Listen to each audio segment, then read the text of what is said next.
শুভেচ্ছা জানাই যে এরকম একটি সুন্দর অনুষ্ঠানের আপনারা আয়োজন করেছেন এবং আমাকে আমন্ত্রণ জানিয়েছেন। এটা আমার জন্য সত্যি একটা সৌভাগ্যের বিষয় যে এরকম একটি অনুষ্ঠানে আমি আসতে পেরেছি এবং আপনাদের সাথে আমার পরিচিত হওয়ার একটা সুযোগ হয়েছে।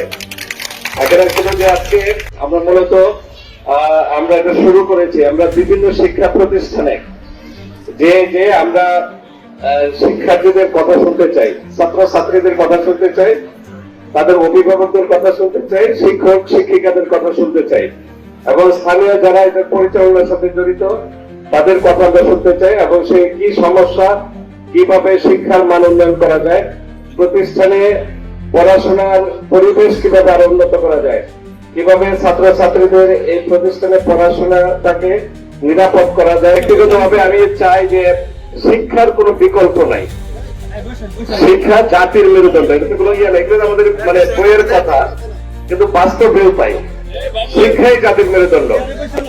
আজকে আমাদের এই দেশকে যদি আমরা শিক্ষিত জাতি হিসেবে যদি আমরা গড়ে তুলতে পারি তাহলে আমাদের অনেক অনেক সমস্যার কিন্তু সমাধান হয়ে যাবে।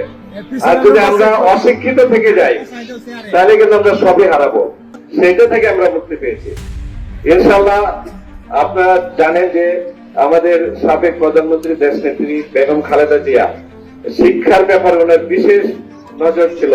বিশেষভাবে আপনার মেয়েদের শিক্ষার জন্য তিনি একদম ডিগ্রি পর্যন্ত শিক্ষাকে কিন্তু তিনি ফ্রি করেছিলেন এবং আগামী দিনেও শিক্ষাকে বাংলাদেশ জাতীয়তাবাদী দল বিএনপি সর্বোচ্চ গুরুত্ব দেয়। আমি এই ছেলেদের মেয়েদেরকে আমি অনুরোধ করবো, তোমরা পড়াশোনা করো, প্রতিযোগিতা, পড়াশোনা করে ভালোভাবে পড়াশোনা করে, পৃথিবীটা কিন্তু প্রতিযোগিতা। আমাদের সময় প্রতিযোগিতা কম ছিল, এখন কিন্তু মারাত্মক প্রতিযোগিতা। একটা ইউনিভার্সিটিতে যদি ইন্টারমিডিয়েট পাস করে ইউনিভার্সিটিতে যদি ভর্তি হইতে যাও, দেখবেন একটা আসনের জন্য কমপক্ষে 50 জন 60 জন একটা আসনের জন্য প্রতিযোগিতা করতে হয়। একটা প্রতিযোগিতায় যারা এগিয়ে যাবে তারাই টিকে থাকবে, যারা পড়াশোনায় পিছিয়ে যাবে তারা কিন্তু ক্ষতিগ্রস্ত হবে। একটা সুন্দর ভবিষ্যতের জন্য যারা পড়াশোনা করে তাদের সকলের বাবা মার একটা স্বপ্ন থাকে যে আমার সন্তানরা ভালো করবে। হ্যাঁ, তার কাজেই সে বাবা মার স্বপ্ন পূরণের জন্য কিন্তু সকলের কিন্তু এই পড়াশোনায় খুবই মনোযোগী শিক্ষার্থীরাই কিন্তু আমাদের ভবিষ্যৎ।